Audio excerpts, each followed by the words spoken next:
Football Club pour le podcast du lundi soir. Alors, je suis bien sûr en compagnie de Reg, de Nilton, de Sofiane et de Ciné aka The Wall, l'homme qui a arrêté Djibril Cissé. Il faut que tu nous en parles. Il faut que tu nous en parles. C'est devenu viral. Qu'est-ce qui s'est passé dans ta tête? Recul frein, puis là, tu mets ton pied en opposition, puis tu repars et tu fais la passe décisive. Mais qu'est-ce qui se passe? Vous êtes moqueur, hein. Vous êtes vraiment moqueur. On est jaloux. Non, mais Non, mais c'est parle-nous vraiment, de l'événement un petit peu. vraiment, Parle-nous de vraiment cool, l'événement. ouais, surtout l'événement Patrice Bernier et ses amis, 5e édition, Alexandre Kenol qui organise ça avec Patrice Bernier, c'est vraiment, vraiment cool. C'est fou comment chaque année, l'événement de plus en plus couru, les vestiaires, c'est juste incroyable de voir tout ce monde-là réuni, des chanteurs, des acteurs, des humoristes, des sportifs de différents horizons. Vraiment, je suis sur le banc, il y a Étienne Boulet à ma gauche, il y a Laurent Duvernay-Tardif à ma droite, il y a Max Lapierre qui est juste là, puis il faut que tu échanges avec Sandro Grande, puis genre Assoun, Camara. C'est sans compter, voilà, comme d'autres influenceurs d'occupation double. C'est juste un line-up qui a aucun rapport et pour la bonne cause, donc vous pouvez encore donner d'ailleurs, donc je pense que c'est important qu'on atteigne les objectifs fixés, la campagne de financement de ce qui est sur le site de Patrice Bernier qui a lancé sa fondation, donc c'est cool parce que Pat est très généreux, il donne beaucoup de son temps à la communauté, puis ça allait un peu dans tous les sens, puis la fondation c'est vraiment la chose qui permet de donner une vision à tout ce qu'il fait, et donc sa fondation Patrice Bernier, tout simplement. Vraiment cool, franchement l'événement, je suis content. Je pense que l'an prochain vraiment qu'on sera, on touche du bois, mais un peu passer à autre chose au niveau de la pandémie, qui va être encore plus rempli. Déjà, je trouvais qu'il était assez rempli. Et il y a des surprises, du chef. Il y a 2 ans, c'était Thierry Henry qui était présent, parce que mine de rien, dans un événement communautaire comme ça, d'avoir un Thierry Henry qui débarque, ça reste quelque chose. Et là, c'était effectivement Djibril Cissé qui a fait l'honneur de venir. C'est tellement montréalais, comme un tel qui connaît un tel, qui t'attaque, puis tu te retrouves à avoir Djibril Cissé qui est présent de nulle part, vraiment de nulle part. Mais non, très bon moment. On est vraiment sur le high là. On est dans un groupe chat. Je parle avec Laurent Duvernay. Ah, c'était trop cool et tout. Ouais, t'es un bon dude. Ouais, toi aussi, t'es pas mal. Bonne chance avec les Jets. Donc, puis non, c'est le fun. C'est le fun. Puis vous allez pour notre communauté KNFC, vous allez en voir un peu les fruits, les retombées, parce que y a pas mal de contacts qui se sont faits durant l'événement. Puis c'est ça. Donc il y aura des choses qui vont se passer sur notre chaîne suite à tout ça.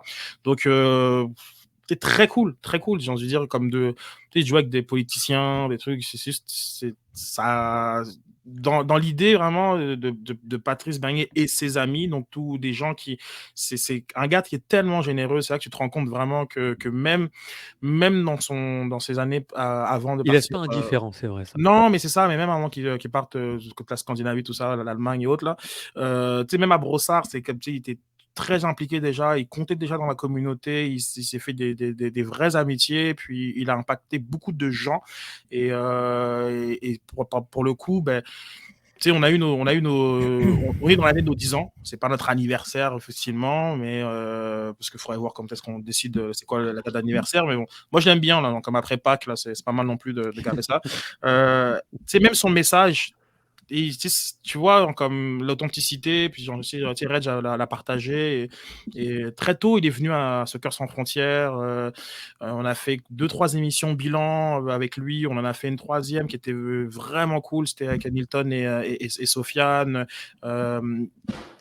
Et puis C'est ça en fait, c'est Pat, c'est sa générosité et on le ressent et puis voilà donc après tout le monde veut être son ami effectivement Glad comme son père vraiment très impliqué dans la communauté soccer, grand un bâtisseur comme on peut dire et c'est ça en fait qu'on ressent finalement comme donc tout le monde veut être ami avec lui et puis ça fait un tournoi qui est rendu à 4 équipes donc où tout le monde veut jouer, tout le monde veut s'amuser et puis voilà donc très cool, très cool, très cool donc ouais je suis vraiment content, Ouais, et puis d'avoir participé à ça. c'est vrai que ce genre d'événement, ça permet de voir, comme tu disais, plusieurs personnages publics sous un angle différent, dans une approche différente et puis, j'ai pas croisé beaucoup de fois Patrice Bernier, mais c'est vrai que même quand tu le croises, tu sais, il parle comme si tu étais, d'égal à égal. Il se met pas au-dessus, tu peux parler foot avec lui. Ah Enfin, ouais, je l'ai non. vu 2-3 fois à Montréal City, Non, là, non, c'est il est incroyable pour ça. Il est incroyable. Genre comme c'est par tu sais, la dernière fois, on s'est vu, ben, c'était nous trois, on était ensemble avec Reg et Jules au lancement de son livre, donc qui était écrit par Mathias Brunet, qui était dans notre équipe d'ailleurs, qui tu sais, tu vas avoir des vraies discussions avec lui. Alors que, pour rebondir sur ce que tu dis, c'était sa soirée. Genre, c'est lui la star de la journée, c'est son livre, et il a pris un moment pour nous parler et avoir une discussion super terre à terre, en fait, alors que il est demandé à gauche et à droite. Et puis c'est ça, Pat. le temps, il prend le C'est temps la vraiment. simplicité, Ouais. c'est l'accessibilité, il trouve le moyen de te faire sentir super spécial, tu vois, en étant tout à fait simple, genre, et c'est ça que 100%. Physique, par exemple, j'adore ça avec il lui. est toujours content de voir Reg. Oh, Ouais, oh, c'est fou. Reg! Ah, après, là, ça parle d'un game match d'Arsenal, Ah non, c'est du incroyable. Barça, puis les deux, ils parlent, puis tu sais, ça change des petits mots, un peu de créole, un peu genre comme ils sont toujours de. Et tu sais, tu te sens bien et tu te dis effectivement, tu sais pas, on est dans son comportement, enfin, son comportement tellement terre à terre et par rapport à ce qu'il représente. C'est Je veux clair. dire, il n'y a pas non plus beaucoup et ses amis hein, qui peuvent marcher au Québec. Hein. Donc, je veux dire, non, il y a pas beaucoup d'athlètes là, Nanani et ses amis là, comme que ça intéresserait du monde. Là. Lui, il te ramène du monde et tu sais pas là, qu'un peu, hein. non, pas qu'un peu. Puis, je veux dire, ce côté, puis on le voit. Je veux dire, c'est important. Comme Nilton en a parlé, c'est sûr que vu à l'échelle du hockey, de ce que c'est et la NHL, parce que c'est vraiment le sommet du sport et c'est pas le cas de la MLS. Comme dire, c'est incomparable avec un Guy Lafleur, mais en même temps, je peux faire des liens dans cette proximité avec la communauté et c'est là, comme au-delà du joueur qu'il a été. Ben, ce qui est beaucoup ressorti ces derniers jours, c'est l'humain et que tout le monde a une histoire avec Guy Lafleur et que tout le monde genre, se sent proche de lui et Pat, il est dans cette même veine d'une personne qui l'icône, très bien, mais l'homme avant tout. Et c'est fascinant. Mais Pat a fait ça rapidement parce que quand il est revenu à Montréal, il était pratiquement inconnu. Là. Je veux dire, ceux qui suivaient le foot à fond, oui, ils savaient qu'il y avait un Québécois qui jouait quelque part en Europe, en Scandinavie, un peu. Puis le foot local, les joueurs locaux qui évoluaient en Europe n'étaient vraiment pas suivis. On n'avait pas beaucoup d'informations. Il fallait courir après les informations. L'Impact arrive en MLS, ils font un coup de maître. C'est dommage qu'un gars comme Olivier Océan n'a pas eu le même exposure que lui. Lui, bon, c'est un contexte, on ne connaît pas tout ce qui a fait en sorte que Pat, ça a été possible, Olivier non. Mais en peu de temps, il est devenu the face, pas juste de franchise, là. Il n'est pas juste un poster boy, il n'est pas juste devenu le face of the franchise. Il est devenu vraiment comme l'identité du sport au Québec. Quand on dit maintenant soccer québécois, c'est le premier nom qui arrive en tête. Il a fait ça en quelques années.